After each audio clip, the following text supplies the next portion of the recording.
Well, that's a good win for us. Jeff's done a really good job here at Pitt, and once again, I think he's got a really good team. Henson was unbelievable in the second half. Really hard guard for us. But I'm proud of our guys. I thought our guys played well. Offensively, we executed a lot of things in the second half.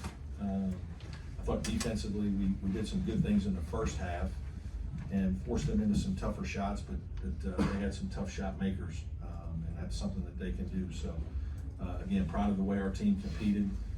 Get a road win in this league is significant. Certainly happy to do it here.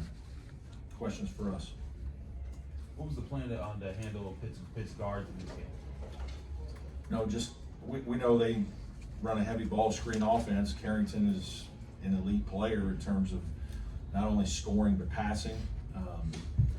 We just wanted to kind of wear him down if we could, pick him up full court most of the night. Had a couple different players guard him and just make him work. He had a night where he didn't quite shoot it as well, but he still ended up with 13 and 6. I mean, he's a terrific player.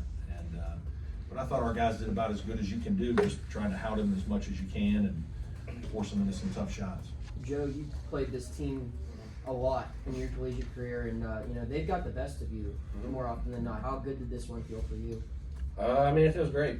There's always that Syracuse-Pitt rival, so I kind of still had that in the back of my mind. But they always have great teams. They've always had great players, and obviously Coach Capel knows what he's doing. He's a great coach, and always has those guys ready to go. So it's always going to be a battle, especially on the road, like Coach said, in any environment in the ACC. But going here, it's always going to be very tough. What got into you in the late first half? I think you scored all 12 of your first half points in the final 6 minutes. You started feeling it, or what?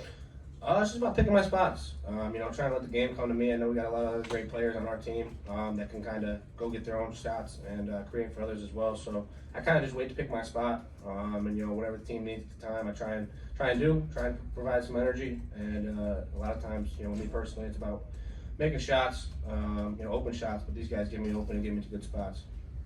PJ, how did you guys fight off the comeback that Pitt came, within 2 points in the last minutes there? How did you guys fight that off and come together for the win? That's kind of been one of our strengths all year is having an older group. I think that having that kind of experience and be able to keep our poise down the stretch is a huge strength for us. And so going on the stretch, as we came out of that, I think like the last meeting, we kind of got into a huddle and said, hey, take a deep breath. Let's, keep some poise and go back and take control. Coach, can you comment on that same notion? Yeah. A 7-0 run responding from a 2-point deficit is pretty impressive. Yeah, it is. We have a lot of good players. I think at the end of the day, you try to put your guys in good positions, and then they've got to make plays. And I'm fortunate that these two guys, Chase didn't play quite as well today. Ian was a monster again on the glass. I just think we executed a lot of what we do very well. We came out, they switched to zone for one possession. We had a little set we ran that knocked down a 3 that was really good. I just give our guys a lot of credit. They've been through a lot of games. These two guys have played a lot of ACC games, and so if we can keep finding ways to put them in positions to be successful, more times than not, they're going to deliver. Coach, how has Joe been able to fit in so quickly with you guys and bring leadership to the table this early in his Clemson career? Well, he's a good player, number one. Our guys have a lot of respect for him because we've competed against him for 4 years. And then he's been a great teammate. I think that's equally as important when you're a grad transfer coming into a team that was successful last year. We won 23 games. Chase and PJ and Ian and all those guys were, heavy minute starters for those teams. Joe's coming in and really just trying to fit. He knows that some games are going to be games where he gets a lot more shots. Other games it might not be because of the way he's being guarded. He's a team guy. We talked about it during the recruitment. He said he just wants to go somewhere where he has a chance to win and be around good players and good people. And certainly we feel like we have that at Clemson, and he's certainly that. Anybody on Zoom have anything before we wrap up?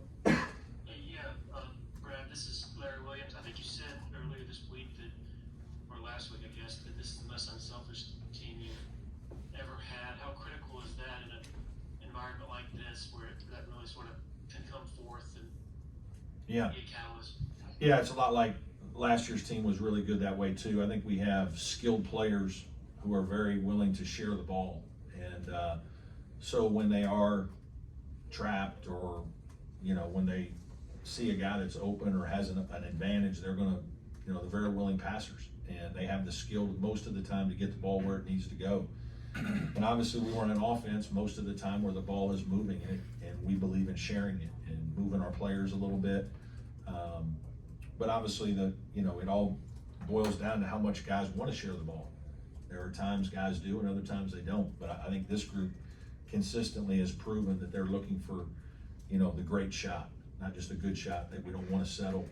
And more times than not, we move the ball around and try to get a great shot. Thank you, Coach. Trevor Gross from SeaTires.com. Chauncey played, I think, 30 minutes today. You've been kind of shifting your personnel a little bit game by game, depending on opponents. How good was it to see him play the way he did today? Yeah, he got us off to a good start, making a couple shots, and he's an important player for this team right now. Jack Clark is, still struggling physically, and really couldn't do much during the Bama game, and we've just decided we need to shut him down for a little while. Alex Hemingway, unfortunately, has gotten hurt again, and so we're down to 9 players, and he's really our one big wing, and so it's a great opportunity for him. I think he's improving, and we're trying to be patient with him, but at the same time make sure he understands that there's a tremendous sense of urgency, and that he has to play at a high level now, and we believe in him and think he can do it. And Joe, as Coach mentioned, Ian had another monster game on boards, 17 rebounds, 7 offensive rebounds. I think you were the beneficiary of a couple of those offensive rebounds with 3-pointers. How excited do you get about those opportunities when the guys kick it back out to you? Yeah, I mean, those are the ones as a shooter, especially that you kind of hunt. And when you have a guy like Ian, RJ, PJ, and all the other guys down low who can go on the offensive glass and kick out threes, it makes your job a lot easier. So, I mean, Sheff's been doing that all year. We see it in practice every day. We see it in the games, obviously. But he's kind of found something there where it's something he's really good at, and he's doing it to the best of his ability, especially as a late. Thanks, guys. Thank you. All good? Anything else? Thanks, everybody. Thanks.